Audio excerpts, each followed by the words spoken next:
Hello everyone. Today in this video we will discuss how to set side button to open favorite app on Samsung Galaxy A57.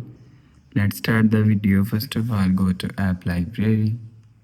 Here click on settings app. Now in setting, scroll down. Scroll down and click on advanced features. After you click on advanced features, you will see click on side button. After click on side button, click on double press.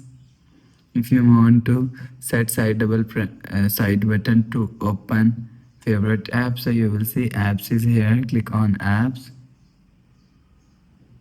and select app from here.